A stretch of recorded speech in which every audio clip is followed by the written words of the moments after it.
rumangsaku kok kaya dumeh aku ki ditundung karo wong tuwa apa rumangsane Kumbayana kuwi sedhe? Ora.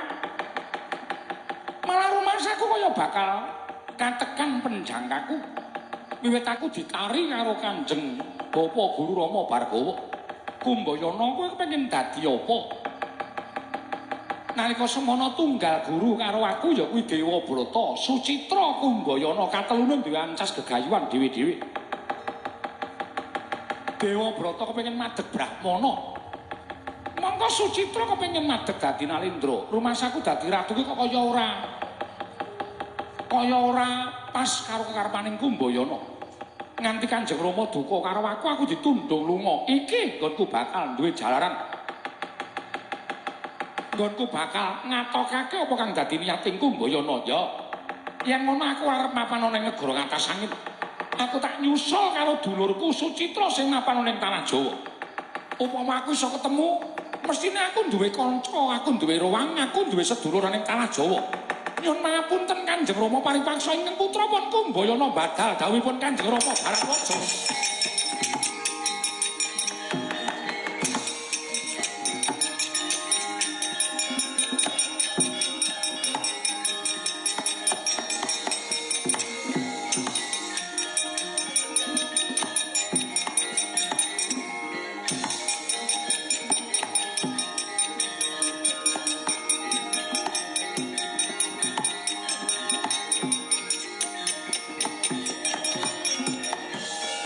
Kacarian putra lamun kawekasan yeka wisanggeni maya Wisnu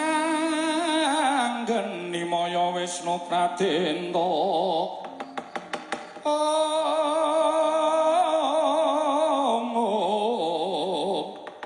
wisanggeni maya Wisnu Pradenta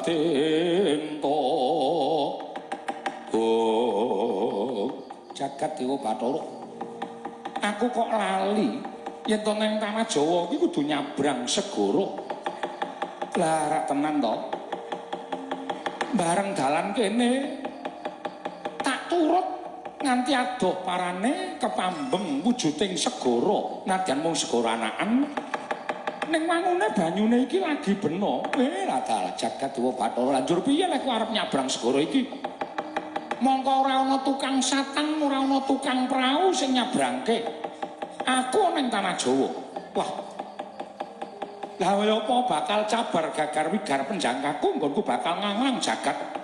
Ing atase mung nyabrang segara wae lah kok kangelan. Yo. Yen ngono aku tak ngucapake sumpah, mbok menawa sumpahku iki kapireng dening sapa wae. Aku tak ngucapake sumpah. Kumbayana bakal sumpah sapa wae sing iso nyabrangake aku. Saka ing gisik kene nganti tekan gisik Nuswa Jawa kono.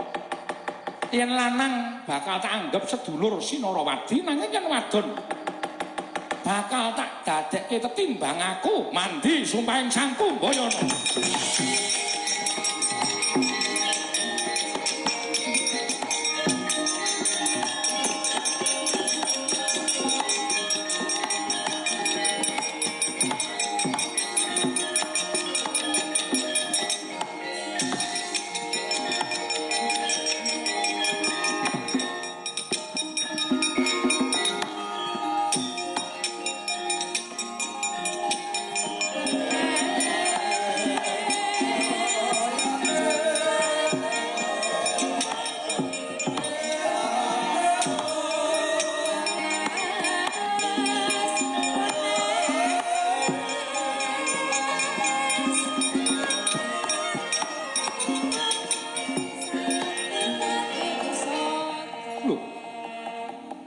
Iki kok malah aneh.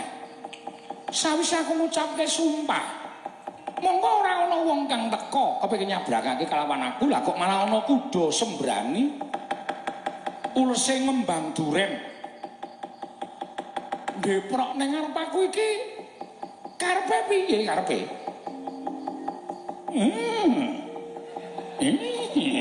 Lulu. Ketoke ora iso omong ning sajake kok kaya ngerti sing tak kandhakake. Kuda, niatmu apa? Lah kok kowe mendak-mendak ning ngarep aku? kowe wujuding kuda sembrani ingkang duwe swiwi. Apa kowe sagut nyabrangke aku?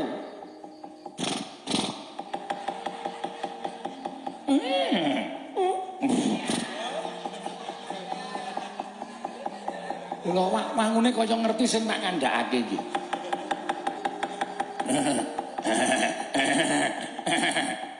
Lah dalah. Lah kok malah saya nyaket. Lho. Lah kok dipapakke kaya ngene iki? Wo lah ya wis yen ngono iki pancen pestiku aku iso nyabrang. Segara anakan iki kanthi nite kuda iki ya, kuda. Yen pancen kowe kepengin nyabrangake kelawan aku, kowe tak tumpaki Sabrana Kumbayana. Iya, tak tumpaki, garan tak tumpaki.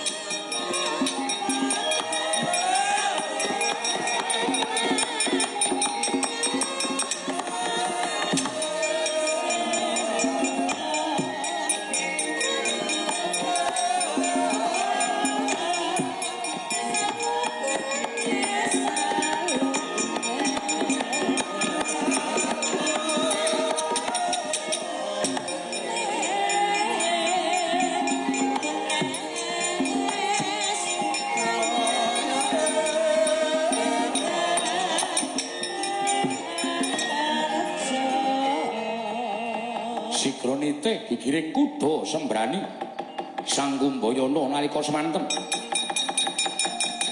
Tanganipun namung 3 dinten kaya wis prapta wonten gisiking Nusa Jawa parandene Sang Kuda sembrani. Dupiyarsa prapta wonten ing gisiking samudra Tanah Jawi den ubengaken malih satemah kekalangan wonten Dirgantara wujuding kuda sembrani Sang Kumbayana nalika semanten karaos sayah sigra ndepaprang astane wonten swiwining kuda satemah sare kepati. Jroning sare Sang Kumbayana nyumpena den ladosi widodari nenggih Bathari Wilutama. Nalika semanten adreng Sang Kumbayana nggih ladosan lan Sang Bathari Wilutama mila datan karaos jroning sare Kama Kurup metu.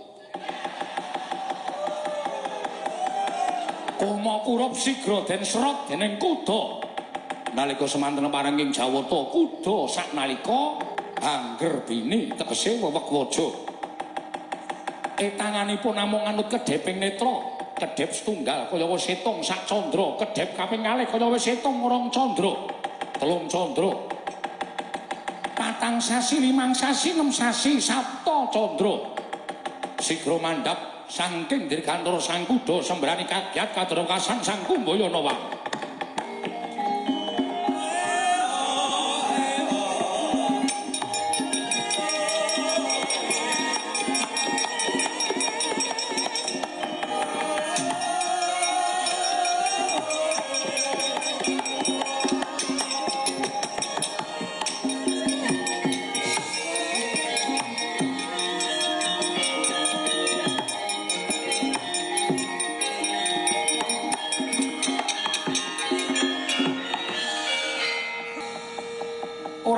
Ngetutke aku terus ki ngopo? Kowe iki goleke nggon dhewe, aku tak goleki dulurku. Kowe kok ngetutke aku terus malah kadang kala kowe ngeneng pundakku. Semune kowe ora gelem tak tinggal. Lah, nek ora tak tinggal ki njur arep piye? Kosek.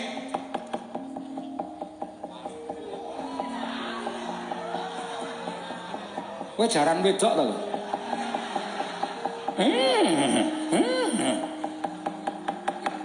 Lah ya ora bakal kelakon, Dewa ora kaya ngono kuwi. Dewa mireng sumpahe Kumbayana sing tak sumpahke. Ya sapa sing iso nulungi aku? Yen lanang tak pes dulur, yen wadon tak pek bojone ya apa kelakon. Wong kowe iki jaran wedok kok kowe ngentutke aku ki njur aku tak dikon ngrabi kowe apa piye? Ora bakal kelakon aku ngrabi karo kowe. Wong kowe iki sato kewan, aku menungso. Ora bakal lakon.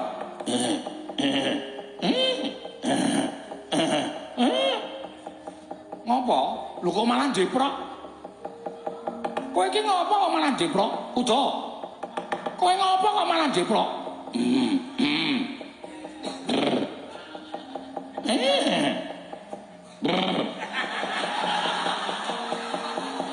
Wong nyuara jaran kok disoting.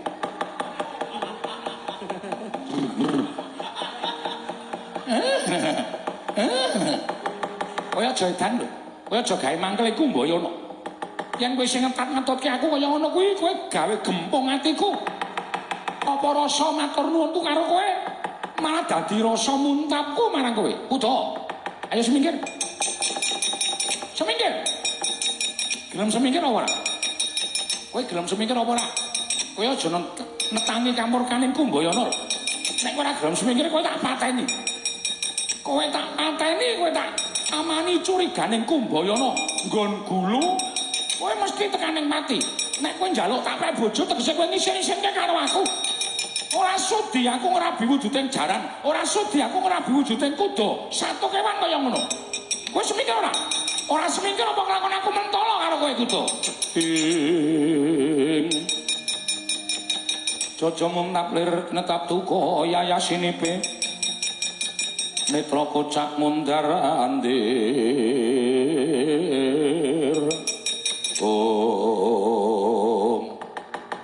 Kocak kacarita nalika semanten. Sang Kumbayana gempung kaliyan kuda. Sigra rekatak ngunus curiga. Kuda den tamani curiga pecah icaling jaran. Wenteh Batari Wilutama kagiat kadrawekasan Sang Kumbayana wau.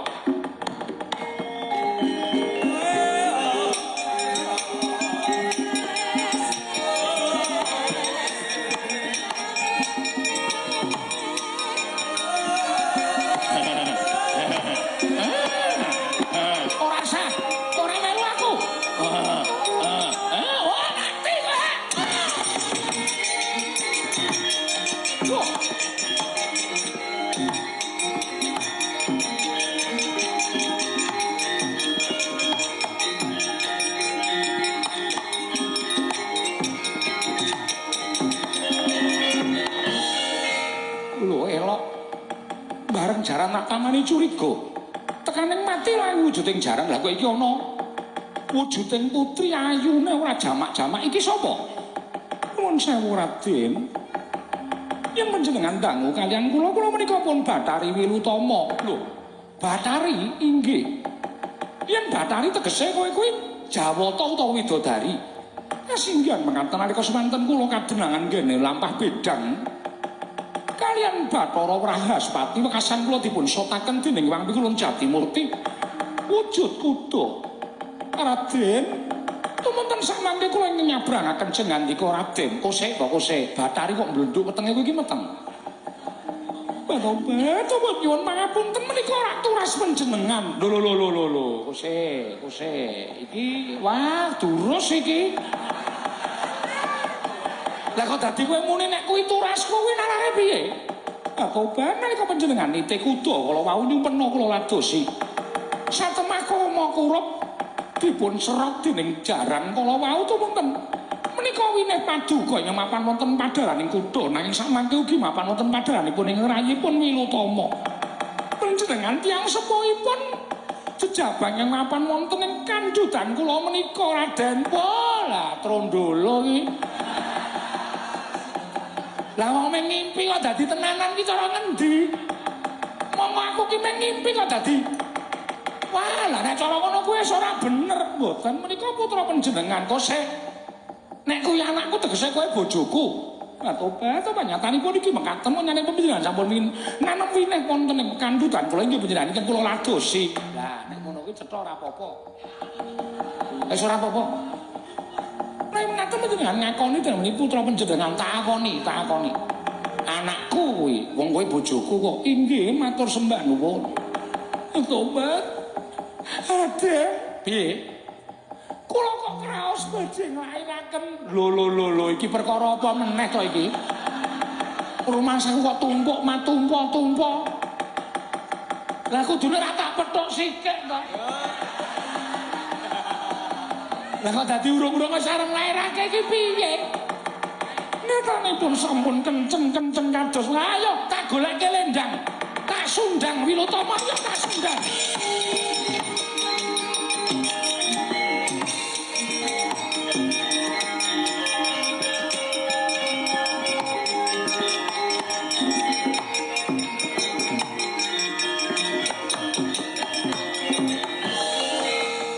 Sigra nalika semanten angu dari nyampinge Sang Kumbayana dinalekaken wonten ing wreksa setunggal kaliyan wreksa ingkang setunggalipun tumuli Sang Bathari Wilutama sinundang pinadal gagang suruh ingkang temu rose biak Gumbalagiri nalika semanten mijil jalu pekek warnane atmajaning Sang Bathari Wilutama nggih kalan Sang Kumbayana.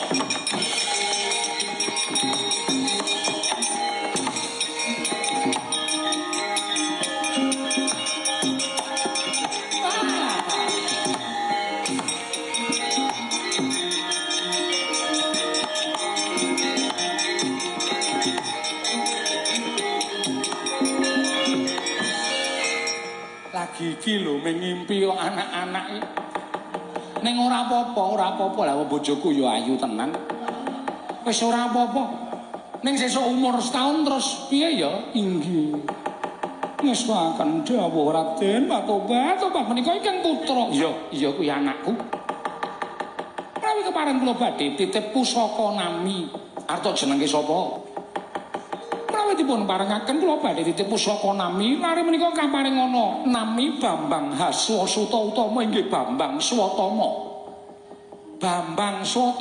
inggih Raden ya aku nekseni Wilutama